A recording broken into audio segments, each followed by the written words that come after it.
guys, my name is Dante, and today it is the third recorded podcast I'm doing. Well, because I'm in in Japan, still on my trip, but I'm soon gonna come back home. Next podcast will be live, but yeah, that's basically uh, the another podcast. Top 10 best cards from CODZ. Another winter themed set, and today I'm covering it, just for the podcast because why not? And yeah, let's start off with our combo, which we got.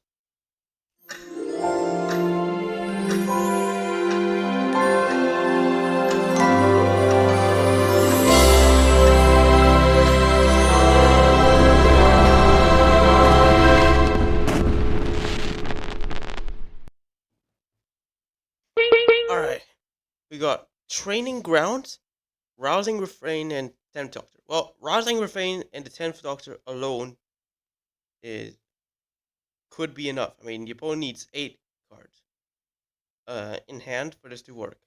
With a Training Grounds, that will reduce the 10th Doctor's activity -2, making it easier because then the opponent only needs 6 cards in hand instead of 8. I mean, more Training Grounds will make this even easier, but Rousing Refrain and 10th Doctor is the main combo here, allowing you to add infinite mana, infinite spells, infinite storm, I mean, yeah.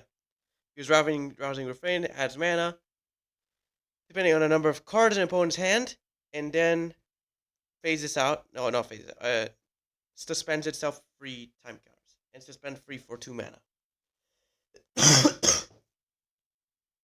The 10th Doctor allows you to time travel 3 times for 7. So you can get also infinite time travel as well. So, yeah. Very good. Very good combo. And now it's time for the non-bow. And it is...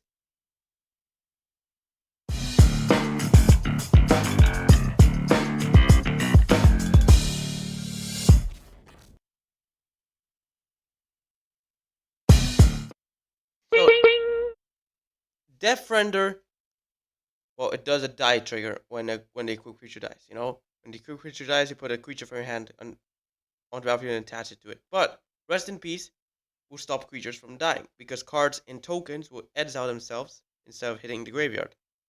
So yeah, Death Render will be rendered useless. You get it? But still, that's basically our non-bow. Now it's time for the number 10. And we got...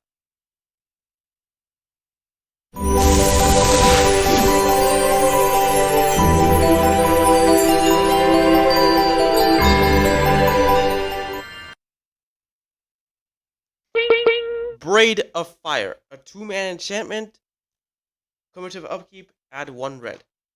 So basically each turn it will add you 1 red for your upkeep cumulative. So 1, then 2 red, 1 red on the first turn, then 2, then 3, then 4, so you can cast flash spells, activate abilities. Really good, really cool card, and it just keeps on adding up. Now, with no mana burn, this is even better, because now you can keep on having it on battlefield. I mean, in the past, this would do mana burn, so eventually you will not want the extra red. But now that there is no mana burn, there's no point in not paying the cumulative upkeep. It's just really good. Well, the weakness is if the opponent can take over your turn. That's basically the weakness. But still, really good card. Braid of Fire, really cool for Commander. And yeah. Now it's time for number 9. And it is...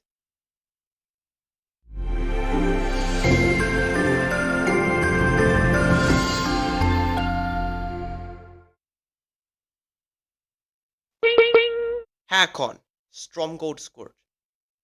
A 3-mana free legendary zombie knight that can only be cast from the graveyard, but not from anywhere else. And if it's on the battlefield, you can cast Knights from your graveyard. And when it dies, you lose 2 life. Really good card. Great for Knight Tribal. Useless as a commander, but uh, it's still good. You know, I mean, it's so you can cast Knights from your graveyard, but don't use this as a commander. You can use something else, maybe that tutors it, throws it away, and then yeah, it's just it's just good. You know, um that's basically our number 9. Now it's time for number 8, and it is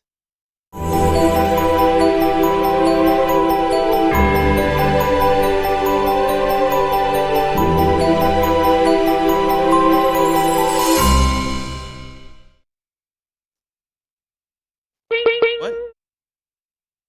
Oh, that was supposed to be number 8. Sorry, I don't know what happened, but that not changed. We got Carplucin Minotaur, a 4-man free Minotaur warrior with cumulative upkeep. Flip a coin. When you a coin flip, shoots 1 damage to a creature or player, and whenever you lose a coin flip, then an opponent gets to do that. So each turn, so this will interact with like coin flip cards, like Zin Split and Okaon, and we got also the chance encounter and stuff where you like if you win 10 coin flips, you win the game or something like that. And this is another one of those cumulative upkeeps which aren't really a cost. You just have to flip a coin. That's it. Flip a coin, then 2, then 3, then 4, and you can start shooting damage. Opponents can also start shooting damage. Maybe you can make some pacts, and eventually, like you could actually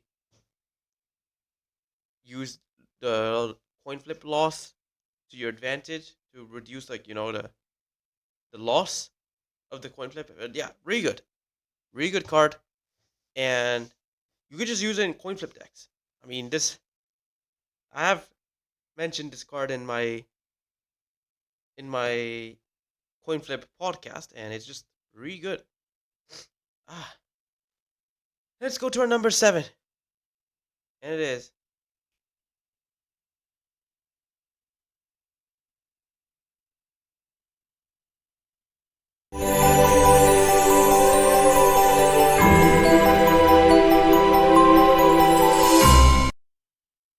yeah, my mistake. We got what? That was supposed to be a lightning storm. I don't know what happened, but all right. 3 mana instant. Deals edge damage to target creature player, where edge is 3 plus the number of charge counters on it. So this was the OG win con um for ad nauseum, and it was actually really cool. But now, I mean, lightning storm is no longer used in ad nauseum, and they use fast as oracle. But honestly, I like lightning storm better. Well, basically by default, it will shoot 3 damage to any target, but whilst it's on the stack, it has an activated ability. You can discard land to put 2 charge counters on it, and then um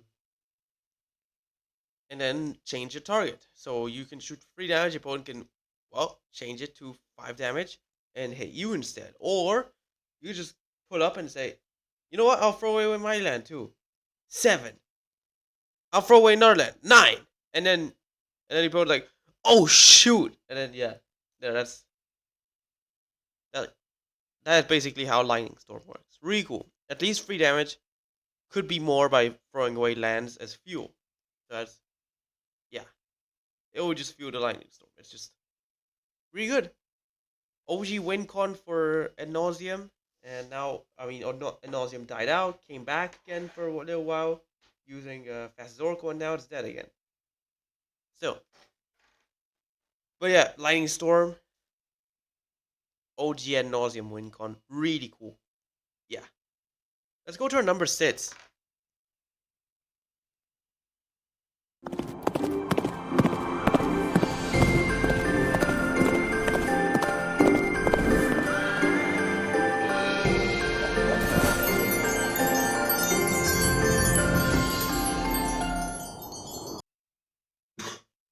We got Rite of Flame, a card that is banned in Modern, and I don't know what other formats, but well, Rite of Flame is banned in Modern because it would allow you to win with Storm on like turn 1 or something. But well, it's banned in Modern, but it's still EU in Pauper for some reason. But all right, first featured in Cold Snap, reprinted in Chandra Spellbook, and then reprinted as a rare as in the list from the same Chandra Spellbook. Which I did not know that was possible. All right. Well, it's a 1 mana sorcery, not an instant for some reason, but it is a sorcery that adds mana. It adds 2 red and then 1 red for each Rite of Flame in, graveyards. Not just your own. The opponents could use it, and yeah, it's just really good. It's just a nice card, and yeah, that's basically our number six. Yeah, number six, and it can just it just adds mana. It was banned in Modern. You could do lots of cool stuff with it, like Storm on turn 1, cast a bunch of spells. So yeah, that was like the banning for Rite of Flame in Modern was, they obviously had to do it. It was just too good, bro. So yeah, Rite of Flame number 6 made it to the top 10 because it was just too powerful. Like, even if a card is banned, it's just that makes it all the better. Makes it better and because people have broken the card before. Just because it's just too good. Let's go to our number 5, and it is, wait,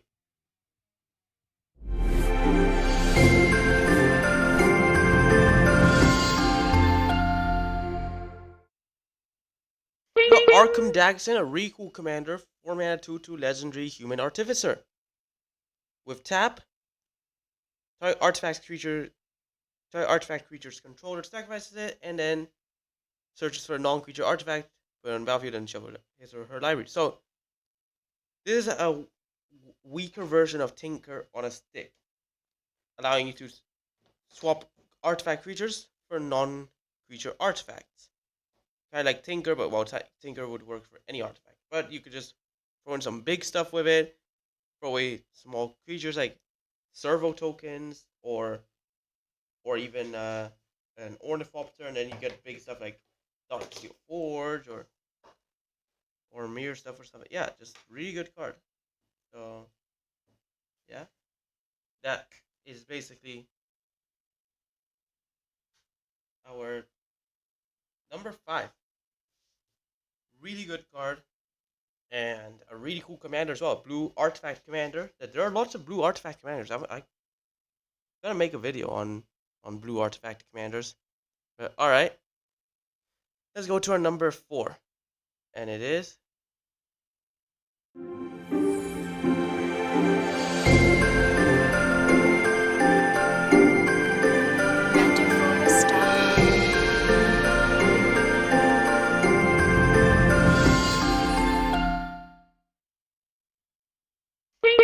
You got Counterbalance, a 2-mana enchantment that whenever an opponent casts a spell, top card of your library if you want, and if you do, you can counter it. It has the same mana. So basically, now you see the next card of your deck. I mean, the opponents can also see it as well, but if the opponent casts a spell, and if you're lucky, you can just start countering.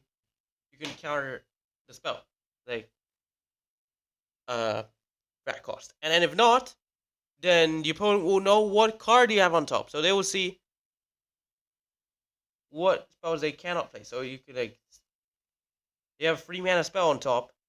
Opponent casts a 2 mana spell. Well, it doesn't get countered, but they won't cast the 3 mana spell they got in their hand. So you're slowing them down of their game plan. If they were gonna cast the 3 mana spell, they'll go, oh shoot, I cannot. Or the opponent forgets about it, or I don't know. I mean, or they would cast like from a cascade, then it would get countered. The 3 mana spell. So yeah, Counterbalance, really good card, and it's good for commander. Like, honestly, only other format you'd play this in is in Legacy, and I haven't seen this in. I've seen this like only once in Legacy, but nothing else really. Number 4, counterbalance. Now it's time for the number 3. Very cool. Well, not counterspell, but still it's similar. We got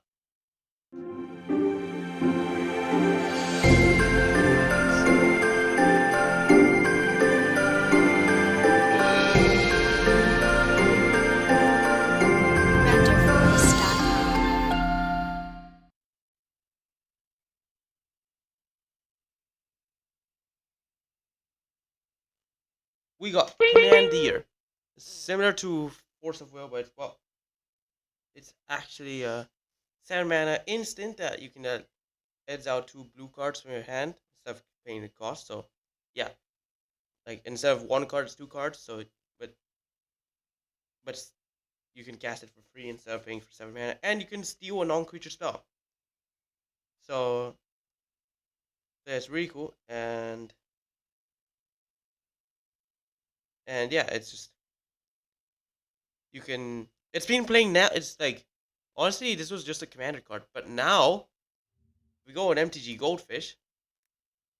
So for modern metagame, this was actually being uh played in Crashing Footfalls. Let me just check. Is it still being played? Yeah, in the sideboard we got 1 Commandeer. Not in the main board, but in the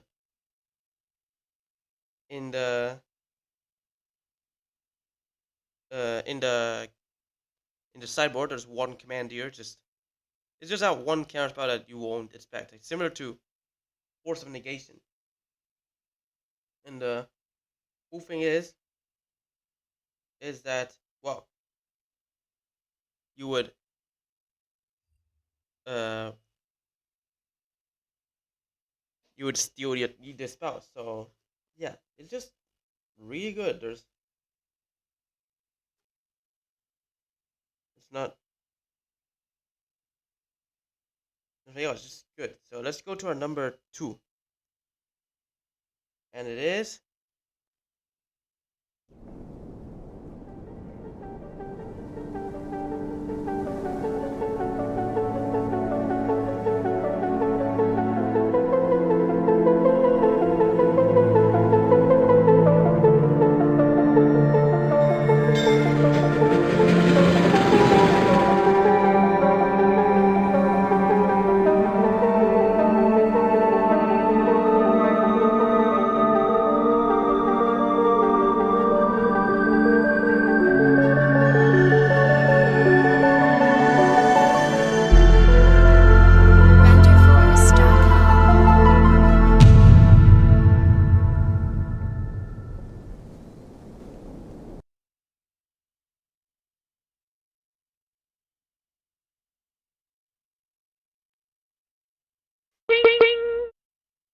all right. We got Mishra's Bow, and it's just it's 0 mana artifact, and you can sacrifice it. Look at top card of the player's library, draw a card, bring up the next turn's upkeep. So this is an upgrade, no, not really an upgrade, functional reprint of the of of not the same, but it's similar to Urza's Bauble. Of the instead of looking at the top card, you get to instead of looking at a random card from your hand, uh, you just look at the top card of someone's deck, and yeah, it's just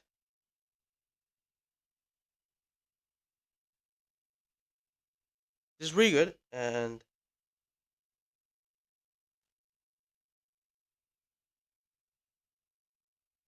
yeah, it's just well, that's basically our number 2. It's played in modern, and it's just good.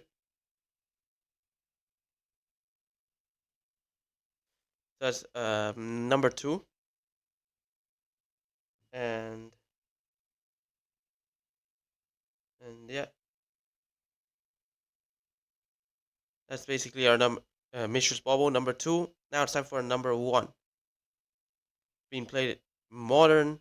I don't know if other formats, but still really good card. And I think it was banned in Pauper, right? I think that was once in Pauper. Hang on, let me just check. Mistress Bobble.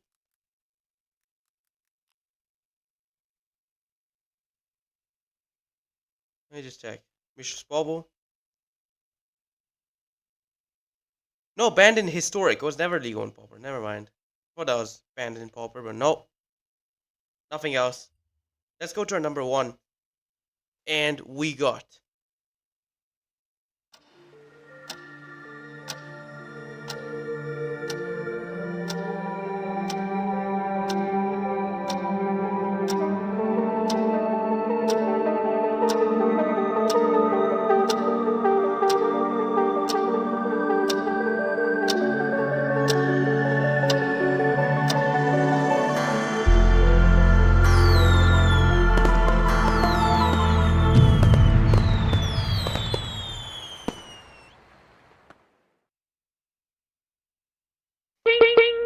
yep, Dark Depths.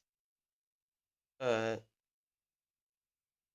the the best card in the set. It's also one of the best lands in Magic and the best snow card.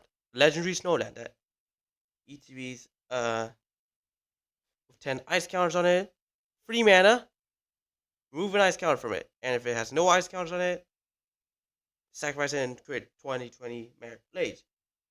And it's very good. And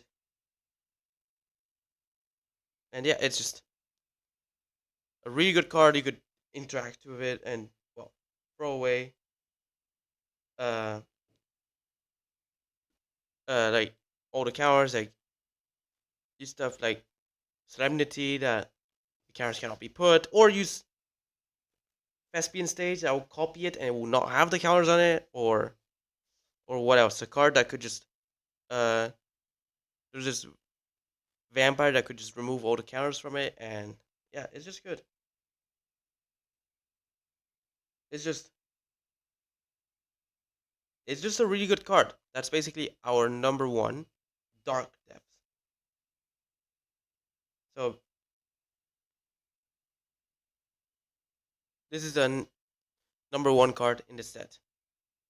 Now, congratulations, you've reached the end of the podcast.